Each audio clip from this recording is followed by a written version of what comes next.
Is that Santa? No, it's just a holiday special of True Crimes and Weird Times. Are you ready? Well, now that that's over and out of the way, um, since we're not having an episode this week again for Christmas, one, I want to wish you a Merry Christmas. I hope it's everything you dream of. And two, I wanted to share the story I had for our Christmas episode that is not a Christmas episode now. So I'm going to make it a mini episode so I can still share it with you because it's holiday related and I don't have any other time to share it. So I put a lot of work into it, so I still wanted to kind of share it with you guys. So we got a tree. That's festive. I've got this red sweater. It's festive. I got these bow earrings. You see them? They're little presents. So that's festive. And I got a big cup of holiday cheer, if you know what I mean. So let's do this thing, okay? Okay. So now, for most of us, we have grown up with Santa and his elves, and if you're a little bit younger, Elf on the Shelf. And they kept an eye on us all year to make sure we weren't on the naughty list and to make sure we were doing what we were supposed to, make sure that we were minding our parents and being good to others, etc., etc. But there are other characters that go along with Santa, or rather, Saint Nick, that are not so fun and jolly. And that's what I wanted to talk about this week. All the Christmas characters or creatures that that don't quite make the American list of fun and jolly. So it turns out we've had it pretty good growing up around here. We had the songs telling us that Santa was going to make a list, he's going to check it twice. And if we were good, we got presents. And if we were bad, we got lumps of coal. Pretty okay. But it turns out that some kids around the world don't have it so easy. Instead of coal, they might be whipped and disemboweled. What I would like to call the Christmas eaten and beaten. So let's talk about these scarier things of Christmas. So the first one, and probably the most popular, is going to be Krampus. We all know what that is now. There was a movie a few years ago, probably longer than that. We all kind of know what Krampus is now. So we'll start with that one. Now, historians aren't 100% sure where Krampus originated from, but it's around the Central European region. That's where a lot of these have come from. It makes sense, I guess. They all kind of sound similar. But they generally agree that he probably derives from like some ancient god that pagans worshipped.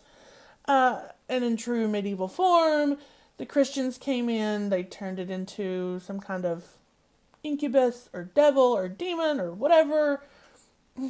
That's how it worked. Now, Krampus means claw. Pretty self-explanatory there. Again, we know what Krampus is. And legend says that he is like a half man, half goat creature. Walks on two legs, but he looks like a goat. A Christian symbol for a devil or demon. He's typically hairy. He has brown or black fur, cloven hoofs. I mean, you get the picture. You see where we're going here. He has a long tongue. He has fangs. He drags chains around and bells. Kind of just jingles those and thrashes them around for effect. He carries a switch or one of the switches with birch twigs, or a whip, or a broom, depending on, where the tail's coming from. And he uses those to swat or beat bad children, but also to swat the young ladies. So Krampus is a bit of a horn dog. But his main job is to punish those who have been bad. And of course, Saint Nick's job is to reward those who've been good. So Saint Nick comes to those who are on the nice list, and then he has Krampus to come by and just beat the ever-loving crap out of you if you're not doing so well. Now, sometimes he's pictured with like a sack or a basket on his back. That is for transporting the evil children to, the depths of hell, or to eat them up later, or, just to drown them in a river, depending on what he's feeling like that day. If he's feeling a little peckish, he might pop a kid in and eat him. Whatever. Now, to kind of tell you how long this legend of Krampus has been around, masks and costumes popped up around the 15th and 16th centuries. It would appear in church plays, which seems a little weird considering what Krampus was. But the plays at the church were meant to be funny, and Krampus was like a comedic figure. Again, probably why he was swatting young ladies. Just meant to be funny. And then, of course, in Alpine towns, he's still, the word I'm looking for here, he's still portrayed, like they still have him in parades and stuff. Men will dress up like him and march in these parades and events. They dress up like Krampus, and, they participate in all these events and stuff. But, pretty short, sweet, simple. He just beats you up if, you're not doing too well.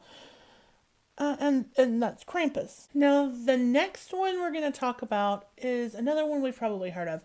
And if you've watched The Office or a fan of The Office, or if you've seen the new Christmas Chronicles, it's on Netflix, the second one, you will have heard of Belshnikel. He is another companion to Saint Nick.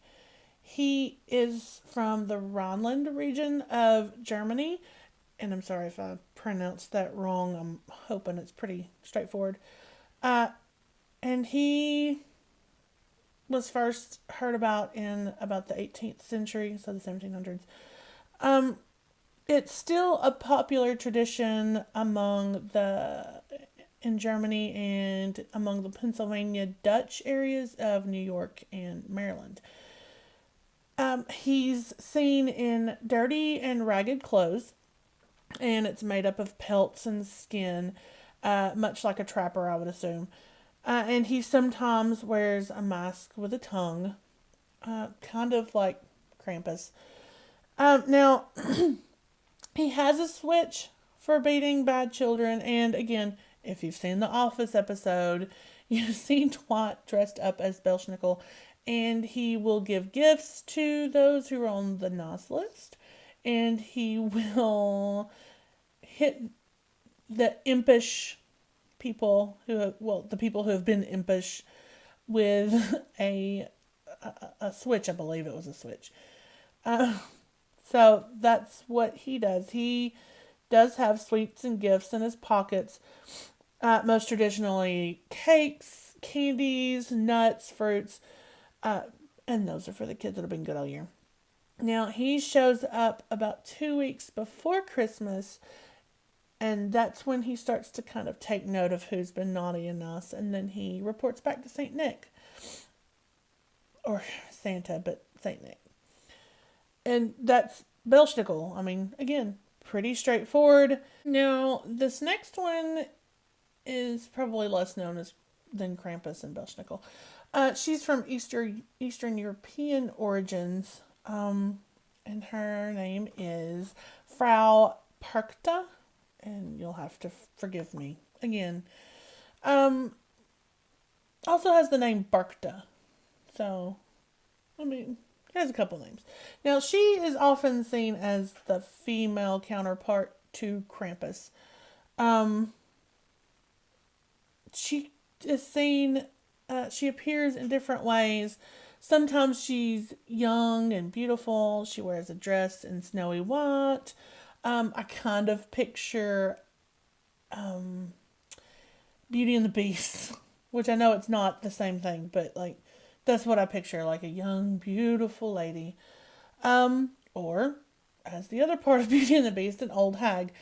Um, and it just depends on, I guess, if you're trying to scare kids or not into being good. Some legends say that she has one foot that's larger than the other. Um, I'm not sure of the significance in that, but I would assume if you see someone walking in the snow with one foot print bigger than the other, you know it's been Frau Parkta. Jacob Grimm, we all know the name. He believed it was because she was maybe a shapeshifter of some sort, she could change her shape, which left one foot bigger than the other.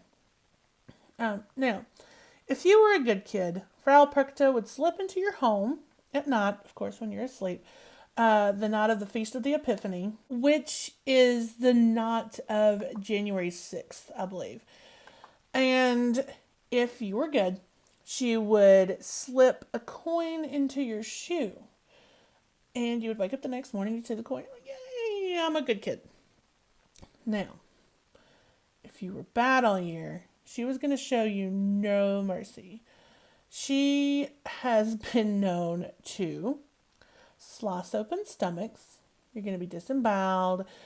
She'll remove your organs. She's going to replace those with pebbles and straw. And, I mean, I don't know why she's replacing them. You're not going to be alive for that part. I guess so. Your parents can find you later. But if I'm not mistaken, there's a picture, like, I bet you can Google it. I don't know if it's her or not. I just kind of remember it now off the top of my head. There's a picture, an illustration, rather, of a lady eating a child. Like, maybe that's her, but that's what I picture. Either way. Now, during events, some will dress as Frau Parkta. They'll wear masks called Parkten, and they dance around fires, and that is to drive away scary ghosts. So, you know, she kind of has a few different uses. But that's Frau Parkta. The next one is going to be a name that I am not going to pronounce correctly because I am from the South. So please do not crucify me for this. But this one is named Perfuitar. It literally translates to father whipper. It originates in the northern and eastern parts of France, South Belgium, and the French-speaking parts of Switzerland. Now, the legends for Perfuitar, they date back to the 12th century, so he's been around for quite a while. Now, the tale itself of Perfuitar is that he was an innkeeper, and some actually say that he was a butcher, so it depends on which one you're reading. He murders 3 boys who were on their way to a religious boarding school. Now, after killing and stealing their money, because, you know, they're going to a boarding school, so it was assumed that they were rich, well-to-do, so they were stealing their money, essentially. He and his wife cut the boys up, and they put the pieces into a stew. Now, Saint Nick finds out, dun dun dun, and he, in all of his magicalness, he in the spirit of Christmas, resurrects the boys, brings them back to life, and the innkeeper then repents for his sins. Now, I would assume Santa would be like, nah, son, you know what I mean? Like, I don't think he would be too happy. But he lets Perfuitar atone for his sins, and as atonement, he is now a companion to Saint Nick, and he journeys with him every December 6th. And what he does now is he whips children who have misbehaved, which doesn't sound so bad. Like, you're going to get a whipping if you're not good.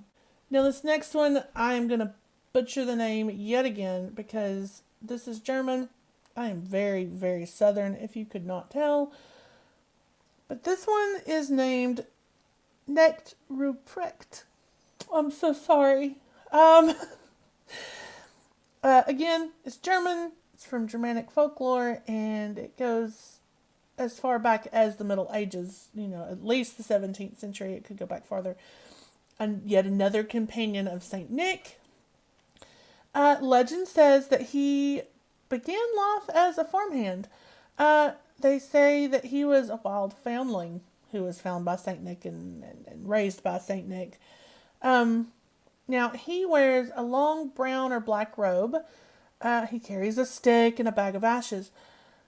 Now, some people say he walks with a limp. It could be due to a childhood injury. Now, sometimes he wears small bells on his clothes. I don't know, I guess so you can hear him coming. Now, he's sometimes seen riding a white horse. Some legends mention that he's accompanied by fairies or men with blackened faces that's dressed as old women. I'm not getting the reference to that, so if you know why this is, please let me know, because I'm really curious about that one. Now, his job is a little different. His job is to go around and ask kids if they pray. Now, if the kids pray, if they say their prayers every day, he will reward them with, treats, gingerbread, chocolates, fruits, nuts. Now, if they don't pray, he's going to hit them with the stick or the bag of ashes. Again, I don't know the significance of ashes. The only thing I can come up with is like some very random stretch. Catholicism and the ash, that I don't know. Like I said, it's a big stretch here. It's the only thing I can think of. So again, if you know the significance of that, I would love to know. Now, sometimes he'll give them lumps of coal, bundles of sticks, stones,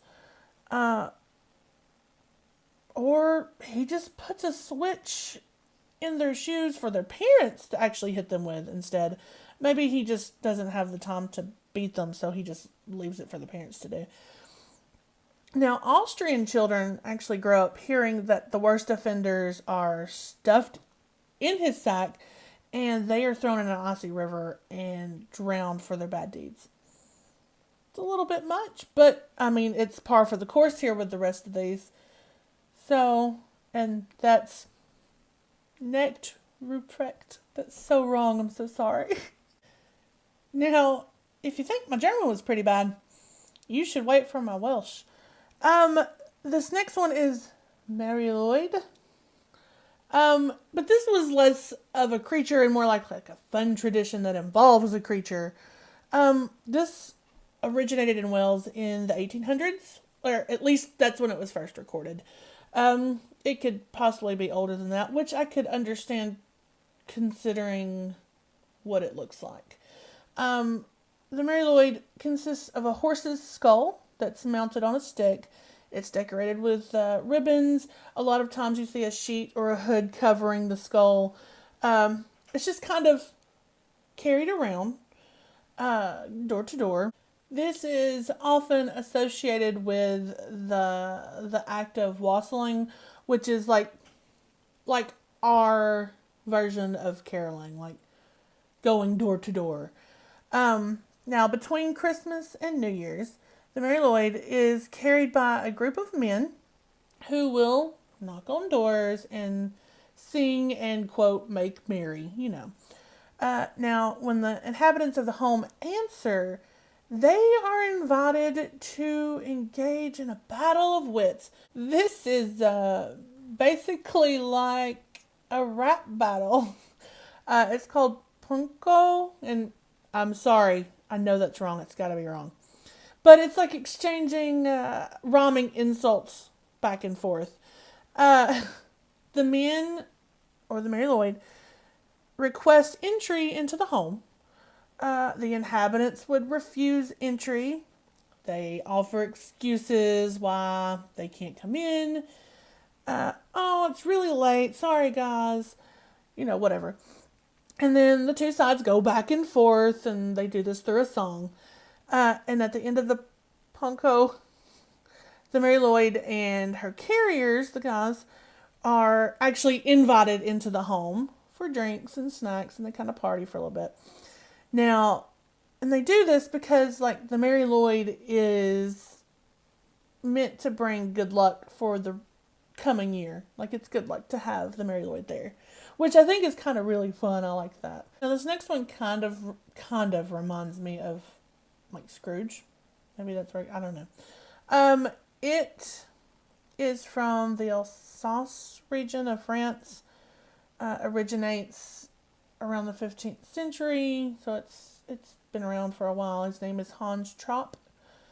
Legend has it that Hans was a rich and greedy man, and who was said to worship Satan.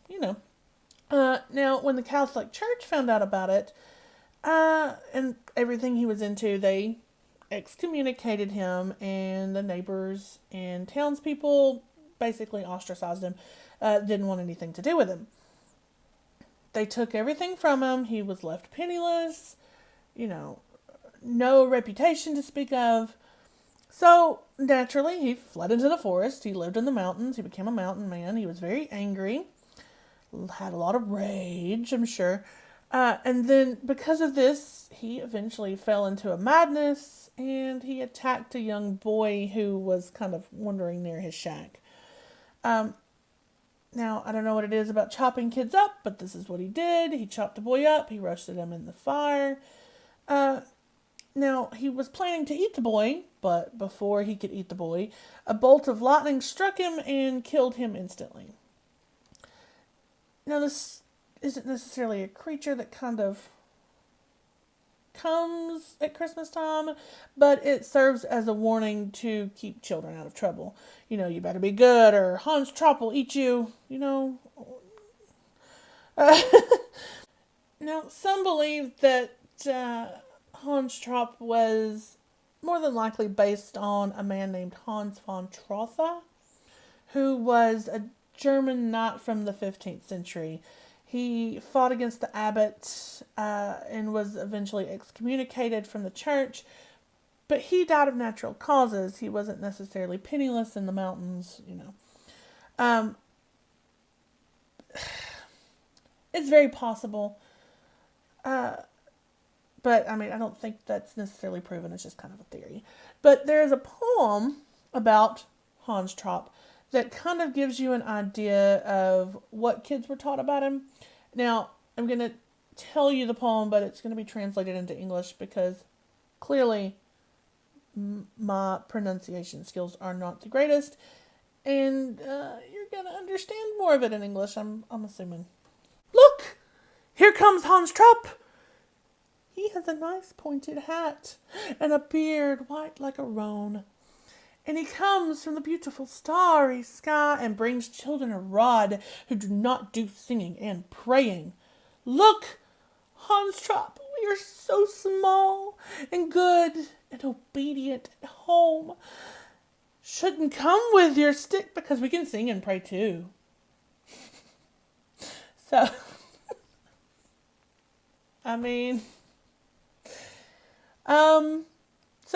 that kind of gives you an idea of what kids were taught.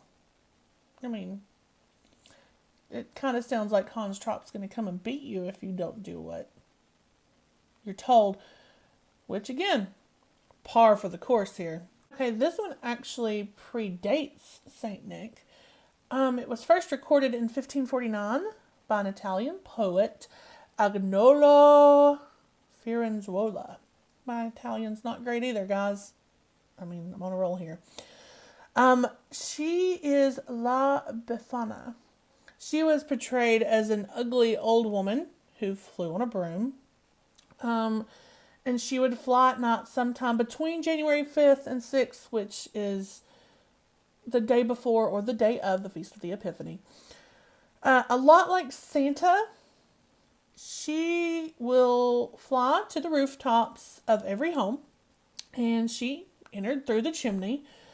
She is going to leave candles and presents for the good kids, and coal for the bad. And because she's such a great housekeeper, and because of a story I'm about to tell you, she will possibly sweep the floor of your house before she leaves too. So I'm going to need a La Befana here around Christmas time, if that's all right. If anyone happens to see La Befana, they're going to get a thump on the head. Like, you're not supposed to see her. And she's going to hit you with her broomstick. She doesn't want to be seen, clearly. Which, just like Santa, this is kind of the story that keeps kids in their bed. Don't go looking for La Befana, because she will knock you out. Now, the members of the household will leave an offering of cakes and wine. You're starting to see the similarities here. Now, the legend of La Befana is, honestly, I kind of think it's a cool one. She was an elderly widowed woman in Italy, and she lived around the time of Christ's birth. Now, while she was sweeping her home, she was visited by the Magi, wise men, who were on their way to see baby Jesus. We know that story. Now, the wise men were lost, but La Befana was able to keep them, or to help them, by telling them to follow this large and unusual star in the sky. Again, we know what that is. The wise men were really grateful, and they wanted to show her thanks, so they offered to take her along for the journey so she could meet baby Jesus. Now, she refused because she had just too much housework to do. She had a lot of sweeping to get done, guys. Now, when she realized that she had missed out seeing the newborn Son of God, baby Jesus, she was full of regret. She was just really bummed out. So instead of using her broom to clean now, she used it to fly around Italy every Epiphany, the 5th or 6th of January, giving gifts to good children. Now, one of the legends say that she rides on her broomstick and gives gifts to children, thinking that it is the baby Jesus. So she finds all the children, she gives them gifts just in case, to give a gift to baby Jesus. I don't know which one is more popular, but this is the one I kept seeing, so I'm going to assume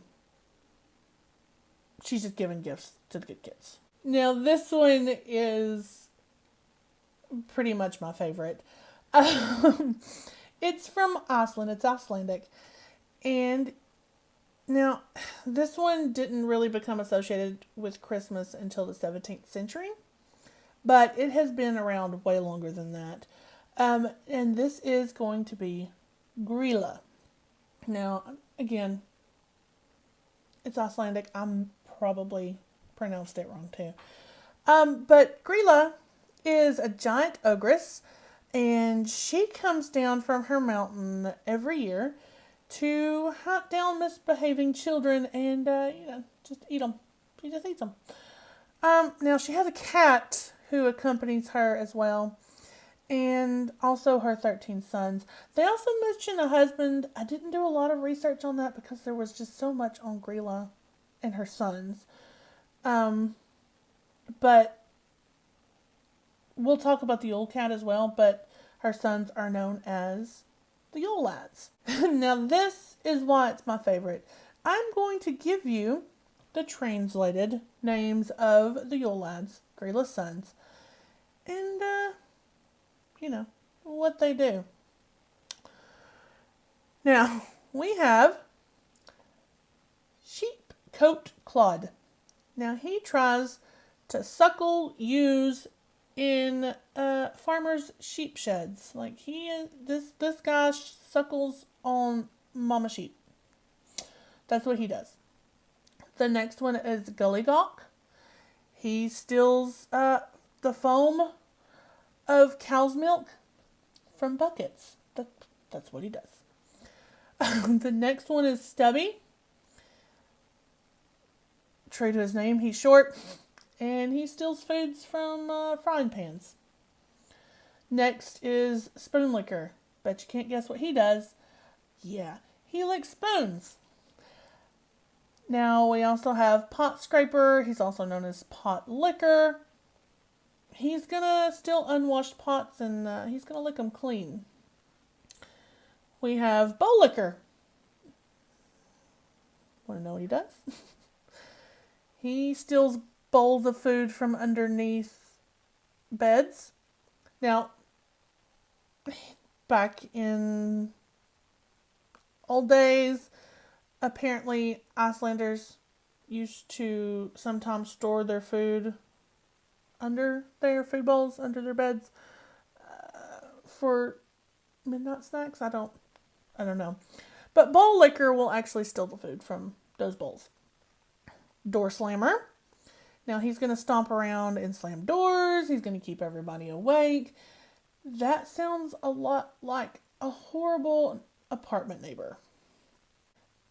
This guy, I may not pronounce it right. Skyr Gobbler. He's going to eat up all the Icelandic yogurt, which is called either Skyr or Skyr. But that's what he does. That's what he does. We have Sausage Swapper. He likes to eat stolen sausages. We have Window Peeper. Seems like a crumb. He likes to creep outside windows, and he sometimes steals the stuff that he sees inside the windows. We have Door Sniffer, who has a huge nose and an insatiable appetite for stolen baked goods. I see it. But when you say door sniffer, I just picture somebody sniffing doors. We have Meat Hook. He snatches up any meat that's left out, but he especially loves smoked lamb. And lastly, we have Candle Beggar. Now he's going to steal candles. Makes sense. Now candles used to be an often sought after item in Iceland, so that's probably why he was such a big deal. So these Yule lads, of course, causing all of this mischief. These 13 guys are going to go around and check kids' shoes. If that doesn't sound creepy enough. So what Icelandic children are going to do is they're going to place a shoe in their bedroom window every night of the 13 nights that the Yule lads come around. And these guys are going to possibly leave stuff in your shoes for you. Now, if you were nice the night before, which is really smart, by the way. Think about it. Parents are like, you got to be nice that the Yule lads are get you, or you won't get any gifts from the Yule lads. That is like almost 2 weeks of children behaving so they can have gifts. Smart, guys. Genius. Now, if they were nice the night before, they're going to get a gift in their shoe. If they were naughty, they're going to get a rotten potato. And I don't know what potatoes... How rotten is this potato? Like, potatoes last kind of a long time, and then they just start sprouting roots. So I don't want to know what a rotten potato is. Now, so not only do you have to worry about the Yule lads for almost 2 weeks, you have to worry about Grila herself, because if she finds naughty kids, she's gonna, can you guess what she's gonna do? Because she's gonna do what all the other ones do. She is gonna boil them up in a stew and she's gonna eat them. You know. So, I mean, don't worry, because if you don't get eaten by Grila, I mean, the Yule lads might still eat you too. So, I mean, man, that's so smart. 2 weeks. I'm down for that, man. I think I'm going to do that. Now, this was such a big deal, and kids were so terrified of Grila and her family, and apparently the family cat, that the government actually had to ban the use of all of these stories as a parenting technique. Like, kids were really scared.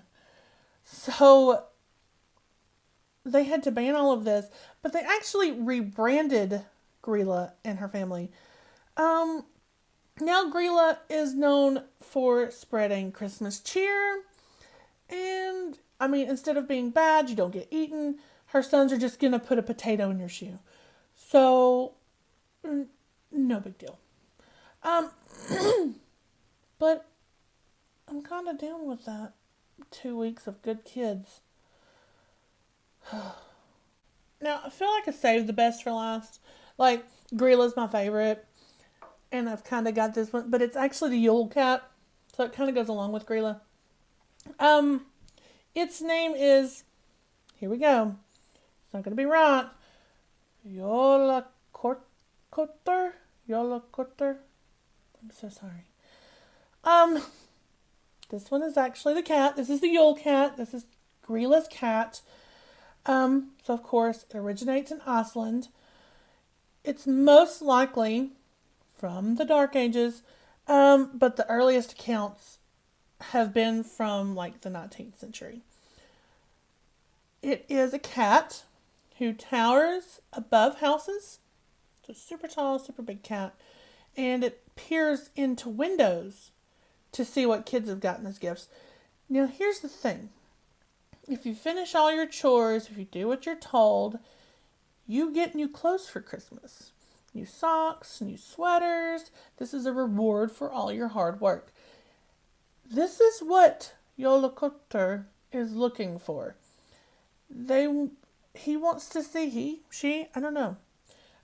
It wants to see if you've been doing all your work, if you've been doing all your chores and you got your clothes for Christmas. And I assume if you have, Yolo will leave you alone. Now, if you didn't finish all your chores, if you've not been good all year, and you didn't get your clothes for Christmas, the Yolo is gonna eat your dinner. And then it's gonna eat you. And that's kind of sort of terrifying. Now, of course, this is supposed to get kids to do their chores and to work really hard all year, but it was also meant to inspire generosity in children. Because think about it, the less fortunate are not possibly going to have new clothes for Christmas. So we have to help them not get eaten by the Holokotor. So let's give them clothes. Let's save our clothes, give our clothes to the less fortunate so we can save them from Holokotor. Which I think is kind of beautiful, to be honest. But then it's terrifying because it's an enormous cat who's going to eat you if you don't have new clothes for Christmas. But it was a cat, so it was my favorite. But that's it. Those are some of the companions, more scary companions of Saint Nick, of Christmas.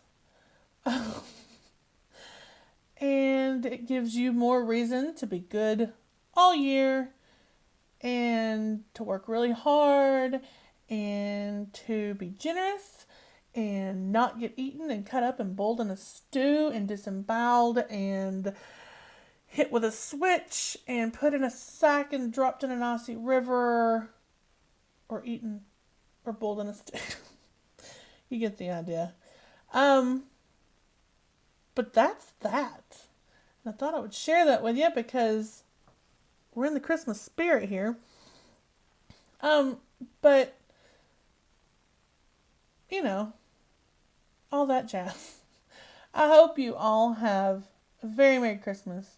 I want you to know how thankful me and Kim are for all of you, for everyone on our Facebook and Instagram and YouTube and that listen to the podcast. I mean, it's really great. We kind of just started it because it was fun, because we wanted to do it. We didn't think we'd get a lot of listeners. And it seems like in just a few months we've been around. It's kind of grown a little bit, and it's really cool to see, and I'm so glad you guys listen. I'm really thankful. But, just have a Merry Christmas. Stay safe, stay warm. Have a great New Year, and we'll see you next year. Do you know how much I hate that? We'll see you next year. Bye, guys.